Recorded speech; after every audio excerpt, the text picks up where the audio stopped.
Teman-teman, kembali lagi bertemu dengan saya. Baik, pada kesempatan kali ini saya ingin membahas kaitannya dengan ada di kuadran manakah hati kita, gitu ya. Guideline yang akan saya bahas. Apa maksudnya kuadran? Nah, teman-teman pernah tahu, barangkali juga kita belajar lah ya di bidang matematik bahwa ada istilah sumbu X, ya, ada istilah ini sumbu Y, ini ada istilah sumbu X, seperti itu. Nah, kalau dibagi ke dalam wilayah sebuah grafik atau sebuah vektor, itu ada kuadran 1, kuadran 2, kuadran 3, dan kuadran 4. Kuadran 1 itu memiliki nilai positif, kuadran 2 positif, negatif, kuadran 3 pun demikian. Kuadran 3 itu negatif, kuadran 4 itu ada di positif dan negatif. Itu konsep pendekatannya seperti itu, saya coba ilustrasikan. Nah, tentu saja yang diharapkan dalam sebuah sistem, gitu ya, dalam sebuah sistem semuanya karakternya baik-baik. Jadi kita sebagai manusia memiliki 100% karakternya baik banget. Mana ada ya secara nyata di dunia manusia yang karakternya 99% atau 100%, kecuali Nabi kita Muhammad SAW, itu udah jelas. Nah, dari sini saya coba ilustrasikan harapannya sebagai manusia, bahwa kalau kita membuat sebuah sistem, kalau kita membuat bekerja dengan orang, itu ya harapannya 90% orang itu baik, 99% itu orang itu baik banget, sehingga itu yang dinamakan profesionalisme kerja mungkin ya, mungkin. Nah di sini udah jelas, di sini 100% pokoknya mah karakternya bagus-bagus. Nah, karena di sini positif. Nah, kalau di sini positif negatif. Artinya di sini misalkan yang positifnya ada 70%. Begitu ya, good characters-nya. Nah, jadi yang 70% ini yang mendukung sistem. Sedangkan yang 30% itu di luar sistem. Jadi yang bad characters-nya. Gitu ya. Nah, saya coba jelaskan mengapa di sini ada di dalam sistem, di luar sistem. Logikanya begini. Kalau teman-teman kerja di sebuah perusahaan, yang diperlihatkan karakter kita yang jelek atau yang bagus? Pasti yang bagus. Kenapa? Yang jeleknya itu diumpetin. Kalau yang jeleknya dilihatin, pasti teman-teman akan nggak diterima di instansi atau di pekerjaan tersebut. Betul ya? Itu logikanya. Baik. Berikutnya, di kuadran ketiga ini negatif. Artinya negatifnya lebih banyak, begitulah. Cuma positifnya ada 10% gitu ya. Good karakternya ada 10%, jadi hanya 10% yang mendukung sistem. Sedangkan 90% sisanya di luar sistem.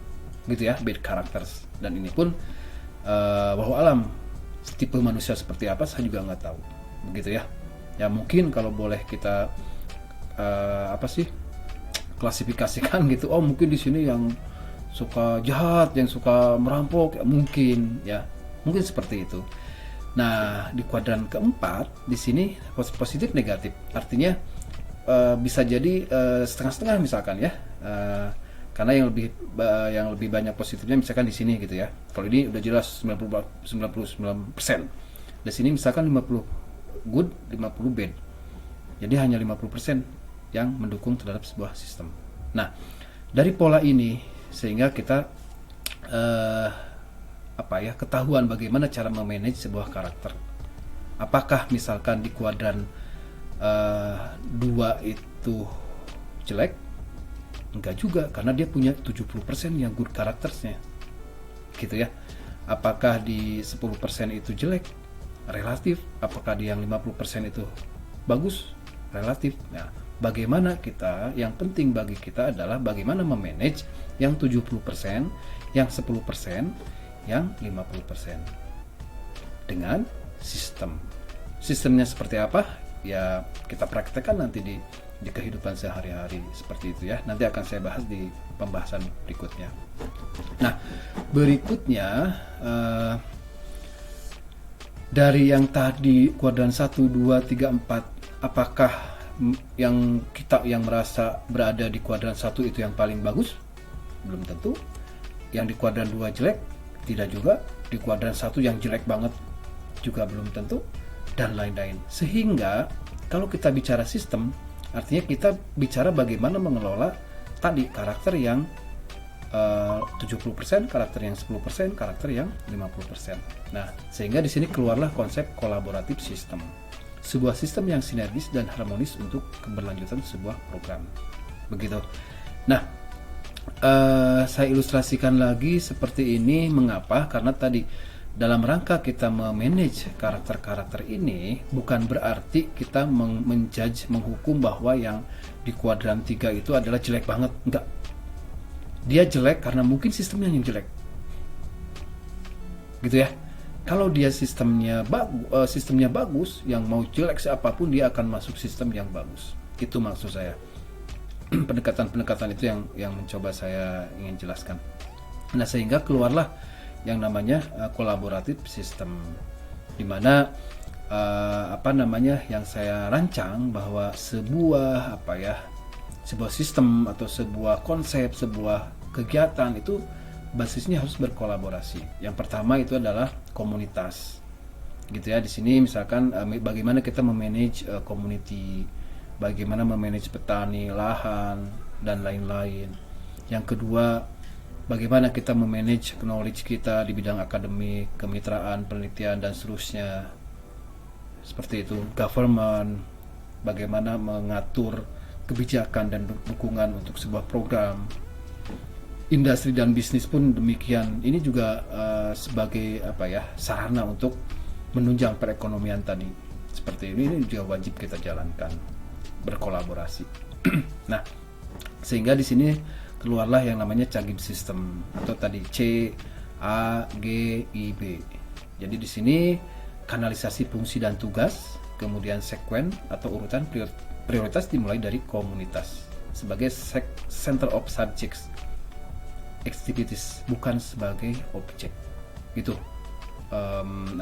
warningnya ya, bahwa community sebagai subjek bukan sebagai objek. Nah, dari sini mengapa ini disusun dalam rangka kita mempraktekkan yang ini. Bagaimana kita berkolaborasi dengan bermacam-macam karakter. Bukan berarti betul kita akan memilih karakter-karakter yang akan baik dengan kita. Tapi apakah di lingkungan kita itu semuanya sama dengan kita? Apakah di lingkungan kita itu baik-baik semua? Atau kelihatan baik tetapi tidak baik? Ayo, bagaimana? Bahkan yang tidak baik karena dia sistem nggak paham sama kita diarahin dengan sistem yang bagus, dia jadi baik. Ayo, siapa yang bisa menjamin itu? Kan nggak bisa. Nah, karena itulah kita dari sini, dari sebuah kolaboratif sistem ini, kita keluarlah suatu pegangan barangkali ya, pegangan tentang diri kita, begitu ya. Bagaimana memperkenalkan siapa sih diri kita, who are you, atau introduce yourself, siapa saya. Nah, di sini pengendali dari semua semua aktivitas, semua karakter tadi di kuadran 1, 2, 3, 4 itu ya tentu saja hati kita ya, center of center of activitiesnya, center of emotionalnya ada di hati kita, ada di kolbu. Nah, di sini berinteraksi dengan sel-sel otak yang ada di kita, seperti itu. Sehingga di sini keluarlah bisa jadi kaitannya dengan emosional.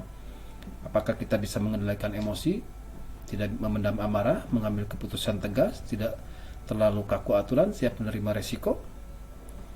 Kita juga nanti tercermin dari good atau bad character study. Karakter baik dan buruk selalu melekat pada diri kita. Bertindaklah secara seimbang dan jernih. Yang ketiga, siap dikritik, siap menerima kritik, bagus jelek, memberikan saran, masukan dan koreksi yang membangun. 4, berubah bertahap. Bukan berarti yang jelek tadi tidak bisa berubah di kuadran 3 atau kuadran 4 tadi, bukan berarti jelek, bukan, karena sistem yang tidak mendukung sehingga terekspresi menjadi jelek. Nah, itu bisa berubah secara bertahap, berdoa, beramal, dan seterusnya gitu. Sehingga dari sini keluarlah suatu pendekatan barangkali ya tadi ya, bahwa siapapun kita, sejelek apapun karakter kita, sebagus apapun karakter kita, gak ada masalah. Yang paling penting adalah bagaimana kita mengendalikannya dan bagaimana kita berkolaborasi untuk mengarahkan karakter-karakter tadi, begitu. Sehingga di sini kita harus bersifat religius, humanis, silent, abstrak, nggak kelihatan gitu ya. Nanti juga berkorelasi positif ini ya dengan sangat nyata dengan perilaku sehari-hari gitu ya. Jadi bagaimana orang yang banyak bicara tetapi sedikit kerja itu akan kelihatan. Bagaimana orang yang sedikit bicara banyak kerja itu juga akan kelihatan. Nah, semua orang memiliki potensi untuk menjadi seorang pemimpin di muka bumi ini. Itu janji Allah. Itu janji agama, bahwa Allah menciptakan manusia itu yang paling berakal gitu ya, yang paling berakal, yang paling sempurna barangkali. Ya artinya kemampuan kita sama. Nah, kenapa tadi keluar sebuah karakter jelek, karakter buruk? Ya karena dia berada dalam sistem yang tidak tepat atau bahkan tidak menjalankan sistem. Seperti itu barangkali. Itu yang bisa saya sampaikan untuk kali ini di video ini. Terima kasih sudah menonton, sudah mendengarkan. Sampai ketemu lagi di video berikutnya ya. Assalamualaikum warahmatullahi wabarakatuh.